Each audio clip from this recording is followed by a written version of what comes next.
नमस्कार दर्शकों, स्वागत है आपका एक बार फिर से जेएनके स्टार मीडिया न्यूज पर और मैं आपके साथ बोनी कुमार। दर्शकों, जेएनके स्टार मीडिया न्यूज की हमेशा से ये कोशिश रहती है हमारा जम्मू कश्मीर का जो टैलेंट है, जो बेहतरीन काम कर रहे हैं और जम्मू कश्मीर को एंटरटेन कर रहे हैं और जम्मू कश्मीर के लोगों को एक मैसेज पहुंचा रहे हैं, उनकी लाइफ के बारे में, उनके काम के बारे में उनसे बात की जाए और जो चैलेंजेस या प्रॉब्लम्स उनके काम को लेकर, उनके प्रोफेशन को लेकर उनको आ रही हैं और जिन चैलेंजेस को फेस कर कर आज एक बहुत अच्छे प्लेटफॉर्म पे आर्टिस्ट, हमारे कलाकार पहुंचे हैं, उनके बारे में चर्चा की जाए। और आज की हमारी चर्चा में हमारे साथ जम्मू कश्मीर के एक जाने माने आर्टिस्ट अजय वागुजारी जी हमारे साथ है, जिनसे आज हम आपको रूबरू कराएंगे।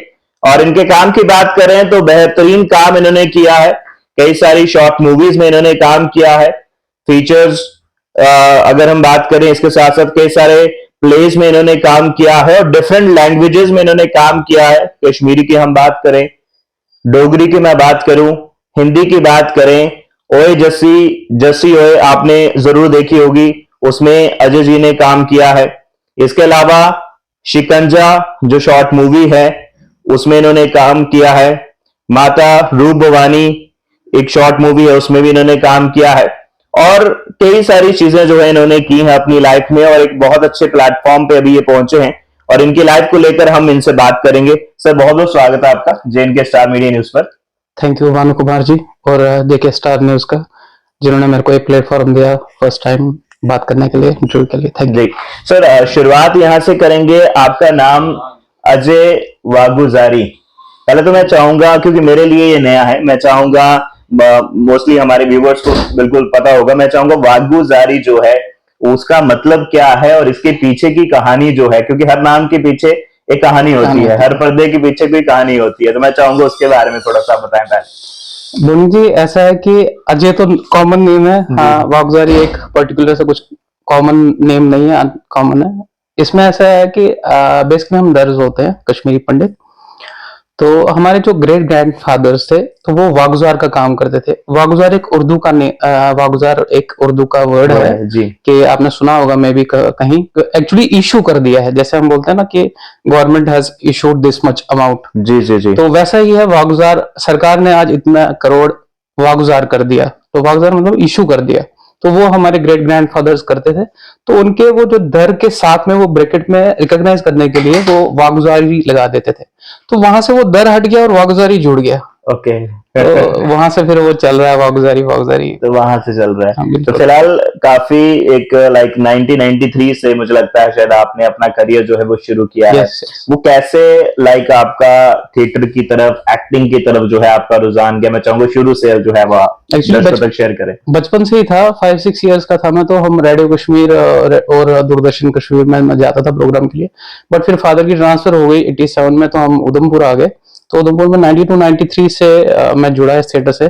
हमारे एक मेरे गुरुजी, मैं बोलता हूँ उनको, बोधराज जी थे, जो प्रोफेशनल से तो वो ये थे फिजिकल टीचर थे, बट इसके साथ भी वो जुड़े हुए थे, तो मैं वहां से उनके साथ जुड़ा। तो उन्होंने मेरे को देखा, उन्होंने देखा कि नहीं इसमें कुछ है, तो वहाँ कुसुम टिक्कू मैडम का आपको जानते होंगे, तो वहां पे भी आते थे, उनके साथ भी हमारा फैमिली टर्म जैसे थे, तो वहां भी उन्होंने देखा मेरे को। तो फिर मेरे को डांस वांस का शौक था बचपन से ही, तो उन्होंने देखा, तो फिर उन्होंने मेरे को स्टेज प्रोवाइड किया, तो उन्होंने मेरे को इंट्रोड्यूस करवाया। उस टाइम की बात करें तो फैमिली सपोर्ट कैसा रहता है?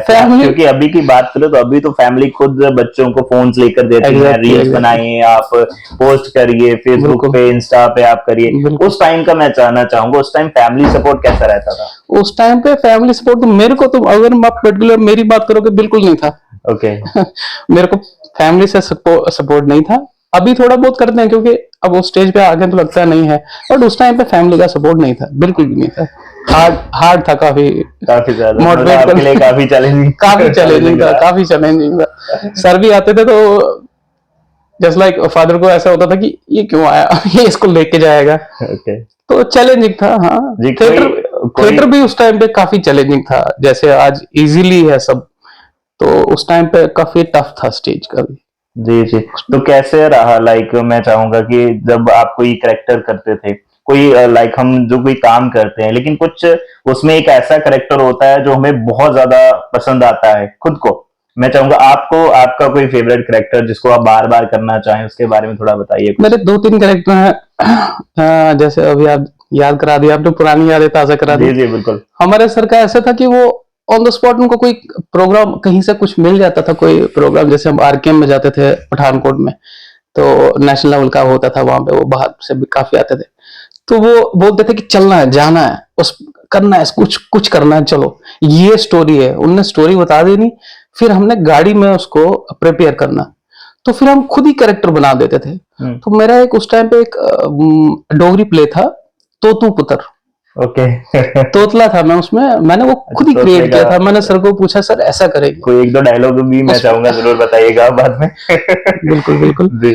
तो उसमें वो तोतू पुत्र का था, मैं स्टूडेंट होता हूँ, तो मैं वो एक्चुअली वो ड्रग्स के ऊपर वो रिलेटेड था वो प्ले, और उसमें कोई आर्मी का भी थोड़ा सा सीन था, तो वो ऐसी स्टोरी थी। तो उसमें वो मेरा तोतू पुत्र का कैरेक्टर था, तो वो एक काफी देर तक चला। अभी भी मेरे कुछ जो उधमपुर में है, जो मेरे को कलीग्स है, आर्टिस्ट हैं, उनके पेरेंट्स कभी मिलते हैं तो वो देखते हैं, वो कहते हैं तोतू पुत्र आया, तोतू पुत्र आया। तो अच्छा भी लगता है। फिर मेरा एक कश्मीरी प्ले में था, एक मूल प्ले, ये मूल प्ले एक था। मूल। हाँ, मखलाल सराफ सर का। तो उन्होंने मेरे को वो करेक्टर दिया था, जर्नलिस्ट का ही था वो। ओके। तो वो मैंने किया था, उसमें एक मैसेज, सोशल मैसेज था माइग्रेशन पे। तो वो काफी टचिंग है मेरे लिए। वो मैं कभी नहीं बोल सकता हूँ, वो कभी भावुक हो जाता हूँ मैं उसको लेके। वो मेरा काफी अच्छा रहा जी जी।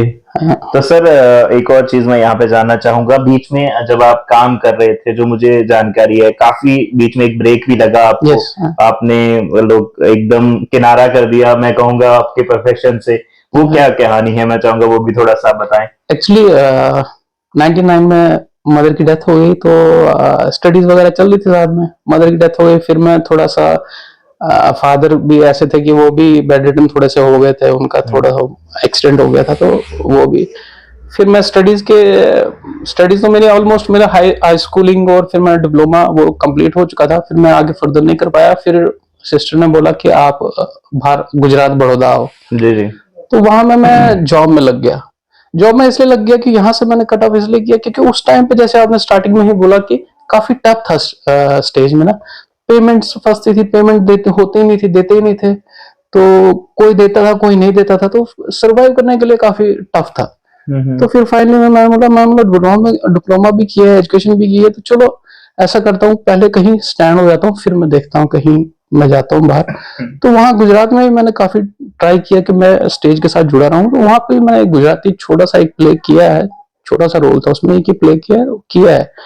फिर 2 साल के बाद फिर मैं वापस आया, तो फिर मैंने थोड़ा सा यहाँ देखा जी कि जी यहाँ थोड़ा सा हो गया है। बिल्कुल। जो मुझे जानकारी है, हाल ही में आपने जियो सिनेमा पे एक ओटीटी है, यस यस। उस पे भी आपने काम किया, कोई मोर देन 300 आई थिंक 30 कुछ आपके उसमें शायद 32 एपिसोड। एपिसोड्स थे उसमें, 30 32 एपिसोड, हाँ जी। एपिसोड्स थे उसमें। लीड रोल था, सेकंड लीड रोल था उसके मेरा। बारे में थोड़ा सा बताइए। वो जियो सिनेमा पे आया है। तो एक्चुअली वो राहत काजमी जी की प्रोडक्शन थी, तो उसमें किया उनके साथ में काम। मेरा अच्छा लगा काफी उनके साथ काम करते हुए, काफी एक्सपीरियंस रहा मेरा उनके साथ में।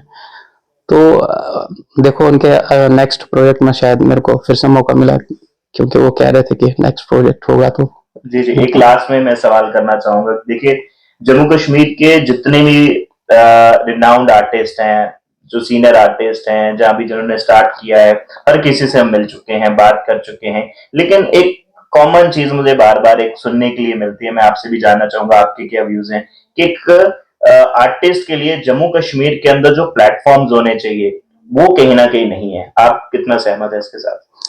वो आपकी बात बिल्कुल सही है कि बहुत लिमिटेड सोर्सेस हैं यहाँ पे। अभी फिल्म पॉलिसी भी यहाँ पे आई है, बट वो अभी वैसा काम नहीं कर रही है जैसे करना चाहिए। वो डॉक्यूमेंट्स में है सर। यस, अभी डॉक्यूमेंट्स में ही है कि वो प्रॉपरली नहीं हो रहा है। तो दूसरा, हमारा जहाँ दूरदर्शन जम्मू था, तो अभी क्या बोल सकते हैं, तो अभी नहीं है इसमें काम। तो एक एक टाइम ऐसा था कि काफी काम था वहां पे। तो ये है कि जो बाहर से कोई आते हैं, तो ठीक है, आप मिल रहा है थोड़ा बहुत काम, बट ऐसा है कि उनका जो पेमेंट वगैरह का है वो थोड़ा रहता है कि पेमेंट देना है, कैसे देना है। हाँ ये ऐसा गवर्नमेंट बैडमिंटन में भी होता है, क्योंकि कई सारे आर्टिस्ट जो हैं गवर्नमेंट के प्रोग्राम्स होते हैं उसमें जाते हैं, बिल्कुल। उसमें भी उनको साल महीने वेट करना पड़ता है पेमेंट के लिए, और payment महीने भी कोई ज्यादा नहीं होता है, ज्यादा payment नहीं बहुत होता, कम रहता है, बिल्कुल लेकिन वो बिल्कुल भी बिल्कुल उसके लिए भी इंतजार करना पड़ता है। बिल्कुल बिल्कुल बिल्कुल बिल्कुल वो काफी कम रहता है जो एक आर्टिस्ट का जो हार्डवर्क होता है। तो मैं नहीं कहता हूँ कि वो उससे ज्यादा डिजर्व करते हैं, वो जो उनको मिलता है उससे ज्यादा डिजर्व, वो भी मिलता नहीं है टाइमली, जी। ये इश्यूज हैं। चाहे लेकिन वो इसमें एक बड़ी बात है, फिर भी हमारे जम्मू कश्मीर के जो कलाकार हैं उनका भरोसा, आत्मविश्वास, कॉन्फिडेंस जो है वो कम नहीं होता है, चाहे उनको पेमेंट साल बाद मिले, 1.5 साल बाद बिल्कुल मिले, लेकिन वो बिल्कुल अपना काम मुस्तैदी के साथ जो है वो करते रहते हैं।